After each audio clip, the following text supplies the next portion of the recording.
Hey, Eric, it's Ben Rain. How are you? Hey, how's it going? Good, man. Thanks for coming on with us again. We Psyched to talk to you again, dude. had a lot of fun last time. No problem. Yeah, it was great.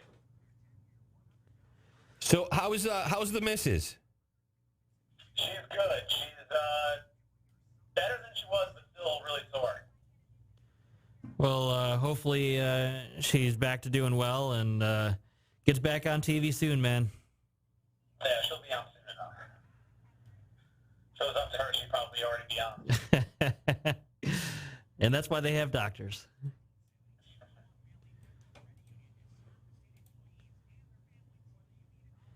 So Ryan Mullen in our Twitch chat right now, Eric, and I'll ask you the same thing. Do you think this year's Olympic men's basketball team wins gold?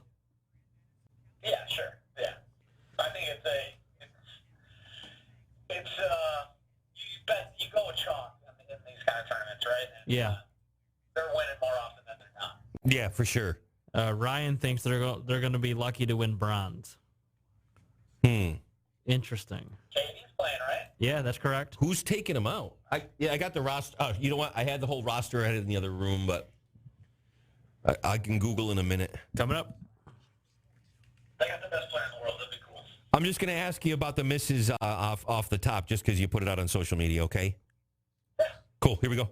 ESPN Radio and twitch.tv/Q Sports Talk. Here's Rain and Matt. We made a new friend last week. Well, officially on the air. He's been joining some of our Twitter kerfuffle or smack talk, if you will, about the SportsZilla Open and golf matches between local members of the media. But we had to bring him on last week. We had so much fun. We're going to have to make him a regular part of the rotation. Eric, we shouldn't have done it sooner. That's our bad. Eric Columbia is with us from News Channel 9. How is the misses, though? Because you put that out on social media. I want to let you take it from there so you can say what you want and keep certain aspects off the air that are still private. No, I appreciate you guys having me on and appreciate you asking about Kate. No, she's doing well. Just a little appendix issue.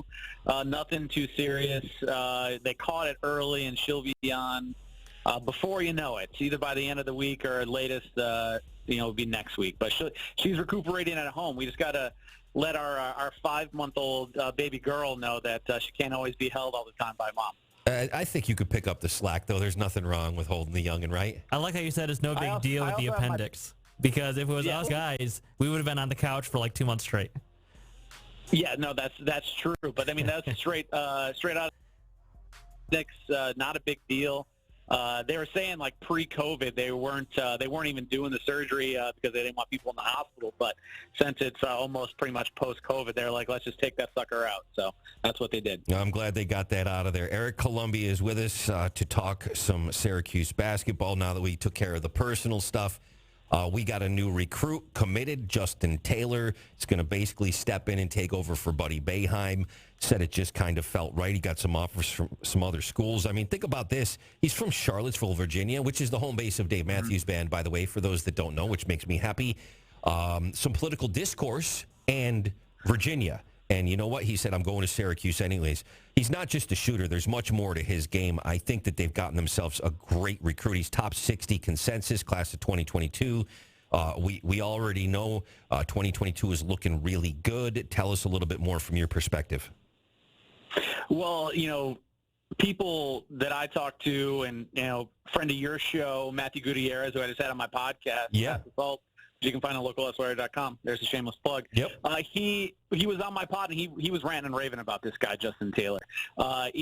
Some people compare him to a Buddy Boeheim clone. But as you said, I think he can probably do a little bit more than Buddy. It seems like he can get to the rack a little bit easier than Buddy can. That's something Buddy has really worked on over the past couple of years, but it's still not his natural inclination. And when Buddy eventually moves on to the next level, I don't think that's something that he eventually would be doing in the NBA. He seems more of a spot shooter, but Justin Taylor seems more of a guy that can do a little bit of it all. And what I'm really interested to see is when you get a guy like that who's 6'6", at the top of the zone, that's when the 2-3 zone of Jim Boeheim's really works really, really well. And I don't think anyone's ever going to accuse Buddy Boeheim of being a stellar defender. But to have a guy like Justin Taylor, who apparently has a nose from the ball from everything that I've read, That's where I really want to see how he's going to make things worthwhile when he eventually comes on to Syracuse. A couple of things that have stood out to me from what I've read is the strong college-ready frame and a very high release. Those are a couple of the intangibles that are important to me when I'm considering a prospect or a recruit coming in that I go, we've got something there. Rain, how's your release? Is it high? It's terrible, actually. I'm not a good shooter, bro, at all. So Rain is not just a nickname for your jump shot being wet? No, Boeheim actually told me for years and years and years on K-Rock, I talked to him until I switched over to do ESPN full-time. And he basically told me, because I have eligibility remaining, he told me that they needed a water boy, and that's what I could do. He did offer me that, but that was the extent of it. He said, otherwise, I'm never seeing the court. Yeah, no, likewise. I mean, all of us media guys have eligibility left. That's like the common thread for most of us guys that are talking on this microphone, right? I think the underreported story here, and it's not underreported. People are bringing this up. The interesting nugget is that it's almost like a confirmed fact now that Buddy Boeheim's leaving after this year, right? Because that's what everybody's been quoting in these stories is that Justin Taylor seemingly has been told that he's taking over when Buddy Boeheim leaves, and it sounds like after this year. So immediately as Justin Taylor comes on campus, then it's his spot at the 2. That is the interesting thing because we've never had that confirmed. Everyone always kind of just skates by. And he was asked after this past offseason whether he would have interest, and he immediately shut that down. But when it comes to after this season, it's had more ambiguity to it. But I think that's the interesting part is it looks like this is the swan song for Buddy Boeheim. So we best ride him to the hills, to the tournament, and let's see what we can get out of him. This is Erik Columbia with us on the SportsZilla show on ESPN Radio. So I'll ask you this question, and we were laughing about this a little bit earlier, but anytime the program does something good, like gets a recruit that they've been targeting, a name that you've been hearing if you follow this stuff for months and months and months, of course the conversation is, well, I guess Syracuse can recruit after all.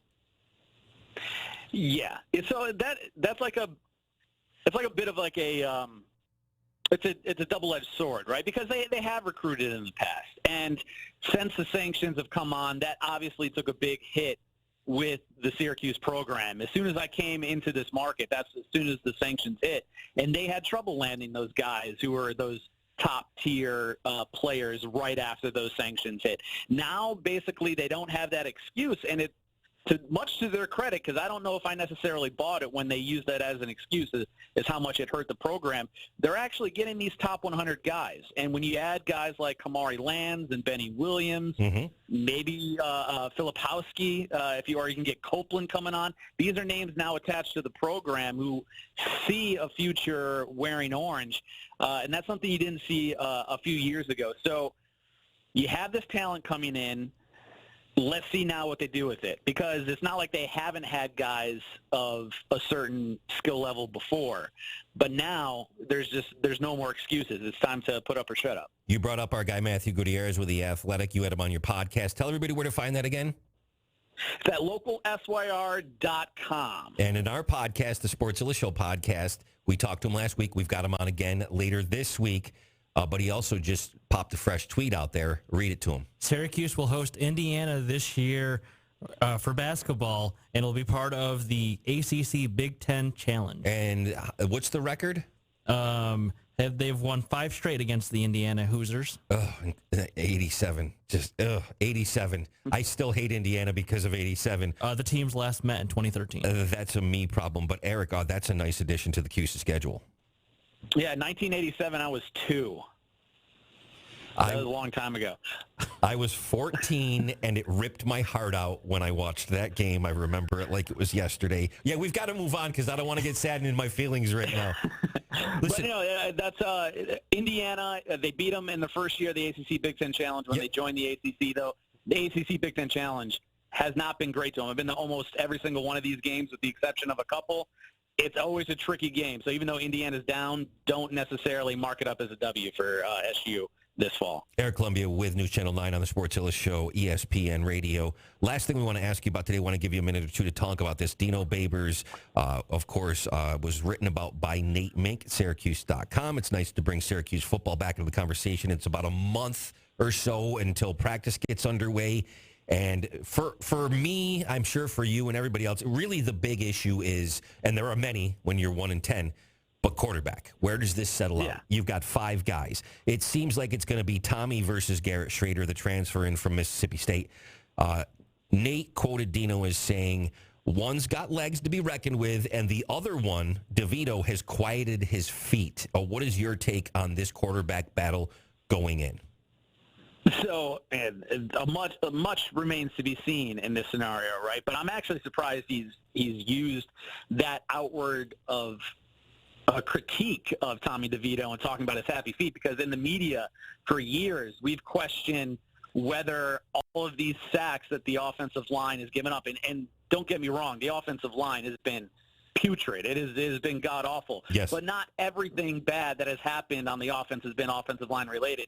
Tommy DeVito has held onto the ball too long. He's looked indecisive and has taken a lot of sacks, even though he hasn't, had the turnovers. People always go to that turnover stat like it's a big deal, but I liken it to the Alex Smith. If you can't have a quarterback who's pushing it downfield, then it doesn't matter if they're not throwing interceptions because the defense isn't going to be scared. So is he truly able to get past that and make the decision and make it quickly? It'll be his job. If he doesn't, I bet to go quickly to Garrett. But they also like the quarterback room. We talked to him this past offseason. They think it's the best quarterback room they've ever had. So they're going to have plenty of options this fall if either DeVito or Garrett don't work out under center. Yeah, he said point blank that Dino is happier in his 6 years here with the quarterback room more so than any other year with the depth. And some of it got a little bit of a taste last year due to unforeseen circumstances called a pandemic. So it's just kind of crazy. We got to see how it plays out. Erik Columbia, spot on. Thanks for joining us today, man. We're going to make you a regular part of the rotation, as we told you. Always a lot of fun. Enjoy the rest of the day. All right. And give our best to the missus as she recovers.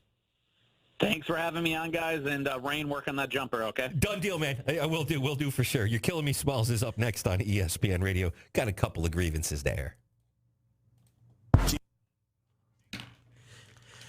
Eric, how's your jumper? My jumper was actually all right. I played high school basketball, but I played at a really good school where I barely saw the floor unless it was a blowout.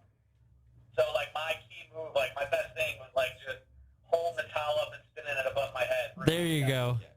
Fantastic. Mine was terrible. Eric, thank you so. Thank you so much, man.